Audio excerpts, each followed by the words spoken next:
সুপ্রিয় ভিউয়ার্স, আসসালামু আলাইকুম। আশা করি সবাই ভালো আছেন।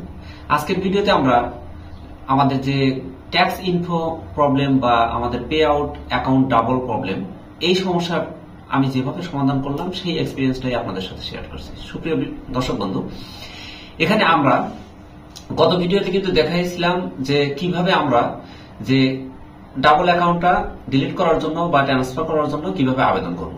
এখন এই যে আমরা চলে যাচ্ছে আমাদের স্ক্রিন থেকে আমরা কিন্তু যে ওই দিন আমরা বলেছিলাম যে আমাদের প্রফেশনাল মোডে যেতে হবে। প্রফেশনাল মোডে যাওয়ার পর আমরা চলে আসলাম আমাদের পে আউট অ্যাকাউন্ট। এখন এই যে পে আউট অ্যাকাউন্টের এখানে আমরা আসার পরে যে কাজটা করব, দেখুন এখানে কিন্তু আমাদের এই যে ডাবল অ্যাকাউন্ট ছিল, অর্থাৎ ডাবল অ্যাকাউন্ট ছিল। আমরা এখান থেকে আমাদের সুবিধার্থে আমরা ম্যাটার সাথে যেভাবে চ্যাট করব, এই যে পে আউট হেল্প, আমাদের এই পে আউট হেল্পের এখানে আমরা ক্লিক করে দেবো। ক্লিক করে দেওয়ার সঙ্গে সঙ্গে কিন্তু আমাদের এখানে একটা দেখুন এখানে পে আউট হেল্পের এখানে আমরা কতদিনও কিন্তু দেখিয়েছিলাম যে এখানে যে প্রশ্নগুলো আছে সেগুলোর মধ্যে যদি আপনার কোনোটা হয় সেই ক্ষেত্রে আপনি সিলেক্ট করবেন।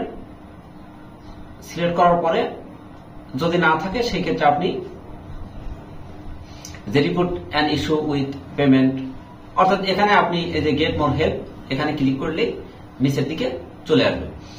এখান থেকে আপনি রিপোর্ট করার পরে, অর্থাৎ গত ভিডিওতে এটা দেখিয়েছিলাম, এটা আমি আর আলোচনা করছি না। এখন এটা করার পরে গুগল অর্থাৎ ফেসবুক মেটা থেকে আমাকে যে রেসপন্সটা করা হয়েছে আমি সেটা দেখাচ্ছি যে কিভাবে আমি এটা সমাধান করলাম। এখন এখানে আমাদের যে আমি যখন প্রথমে তাদের রিপোর্ট করলাম তখন তারা আমাকে রিপ্লাই দিল। এখন রিপোর্টটা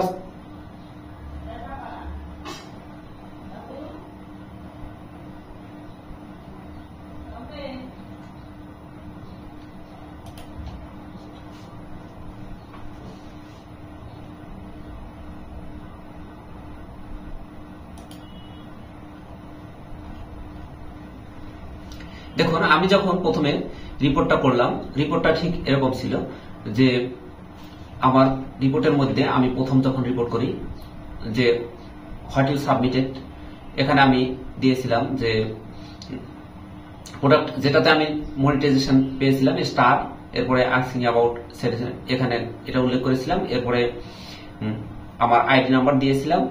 সবকিছু দেওয়ার পরে আমি এখানে অর্থাৎ সাবমিট করেছি। সাবমিট করার পরে এখানে দিয়েছিলাম dear Facebook team, I have unfortunately create a duplicate payout account, please delete my duplicate account.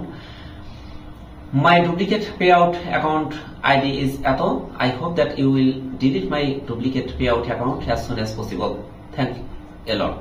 এটুকুন লেখার পরে আমি যখন সাবমিট করি, সাবমিট করার পরে সাথে সাথেই কিন্তু তারা রিপ্লাই দিয়েছে, মেটা থেকে রিপ্লাই দিয়েছে, hi thanks for connecting Meta about your star bonus, bonuses are managed from create studio to manage. অর্থাৎ তারা এই নোটিফিকেশনটা দেওয়ার পরে আমি তাদের আবার রিপ্লাই দিলাম।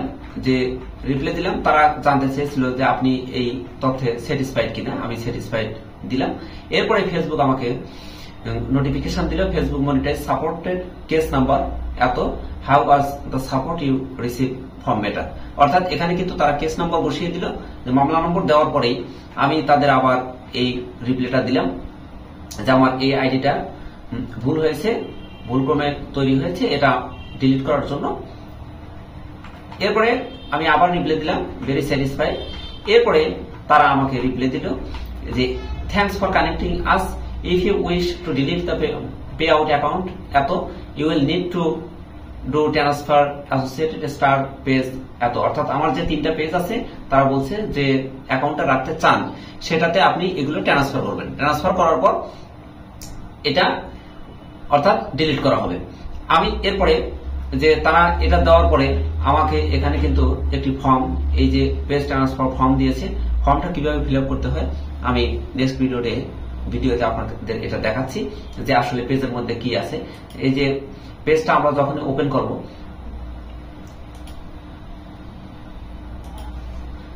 ওপেন হচ্ছে না। আচ্ছা ঠিক আছে, আমরা পরবর্তীতে এটা সম্পূর্ণ ভিডিওতে আপনাদের দেখাবো।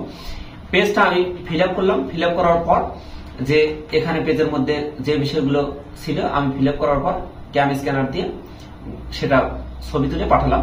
যে এখানে আমি বলেছিলাম I used to delete the payout account এত এত, I will need to do transfer associated page number এত এত এত, তিনটা পেজ নাম্বার দিয়েছিলাম এবং পে আউট অ্যাকাউন্ট নাম্বার এত। যে অ্যাকাউন্টটা সচল রাখতে চাই আমি সেই অ্যাকাউন্ট নাম্বারটা এখানে দিয়ে দিলাম। দিয়ে দেওয়ার পর please let me know to process the page transfer. In order to make page transfer I will need to fill out your transfer document see attachment below. অর্থাৎ এটা দেওয়ার পরে আমি আবার তাদের রিপ্লাই দেই, তখন তারা আবার রিপ্লাই দেয় যে কোথায় কোথায় সংশোধন করতে হবে।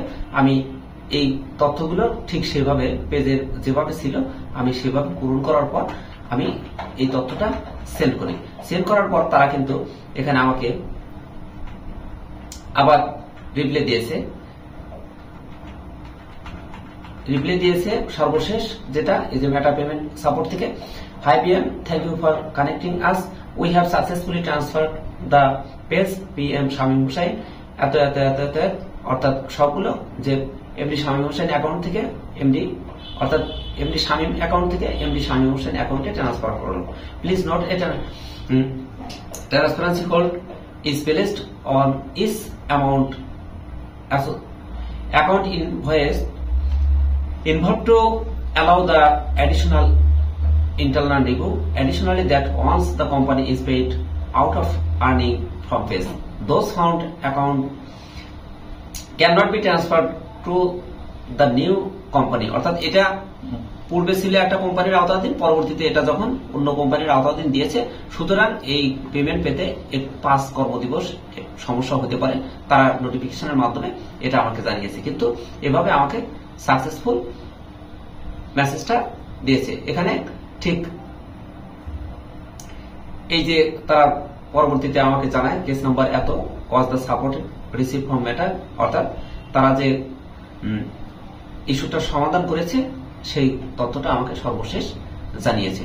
এখন এই পেজটা অর্থাৎ কেমন ছিল ঠিক সেটা আমি আপনাদের দেখাচ্ছি। এখানে আমাদের এই পেজটা ছিল ডকুমেন্টের যে ডকুমেন্ট পেজটা ছিল ঠিক এরকম, যে পেজটা আমি পূরণ করেছিলাম। পেমেন্ট সোর্স ট্রান্সফার অ্যাকনলেজমেন্ট, এখানে যে পেমেন্ট সোর্স প্রথমে যে আইডিটা আমি ডিলিট করতে চাচ্ছি সেটা, আর যেটা রাখতে চাচ্ছি সেটা। এরপরে এখানে আর ফিল আপ করার মতো তেমন কিছু নাই, আমরা চলে আসছি দ্বিতীয় পাতায়। দ্বিতীয় পাতায় যেমন দেখুন এখানে বলা আছে আইডেন্টিফিকেশন অফ দ্য ট্রান্সফার।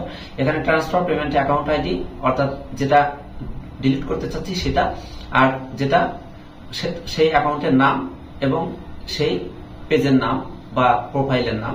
এরপরে সিগনেচার এবং ডেট। পার্ট 2 এ বলা আছে আইডেন্টিফিকেশন, অর্থাৎ আইডেন্টিফিকেশন অফ রিসিপিয়েন্ট, যে আইডিতে আমি রাখতে চাচ্ছি ঠিক রিসিপিয়েন্ট পেমেন্ট অ্যাকাউন্ট আইডি, এরপরে নাম এবং সেই প্রোফাইল বা পেজের নাম, এরপর সিগনেচার, ডেট। এখানে পার্ট 3 এ অর্থাৎ 3 নম্বরে বলা আছে যে ট্রান্সফার পেমেন্ট অ্যাকাউন্ট আইডি এবং যে পে আউট রিসিভ যেটা রাখতে চাচ্ছি সেটা। এরপরে দুটারই এখানে অর্থাৎ যে পেজগুলো তারা নোটিফিকেশনের মাধ্যমে দিয়েছে সেই পেজগুলোর নাম, এরপরে তাদের লিংক এবং প্রোডাক্ট নাম, অর্থাৎ কোন বিষয়ে এটা মনিটাইজেশন হয়েছে সেই বিষয়ে। এভাবে আমরা ফর্মটা পূরণ করে সাবমিট করার পরেই কিন্তু কাজটা সফল হয়েছে। সুপ্রিয় দর্শক বন্ধু, এই ছিল এখনকার মতো। সবাই ভালো থাকুন, সুস্থ থাকুন, সাবস্ক্রাইব করে পাশে থাকুন পরবর্তী আপডেট দেখার জন্য। সবার সুস্বাস্থ্য নিয়ে খায়াত কামনা করে এখান থেকে বিদায় নিচ্ছি। আল্লাহ হাফেজ।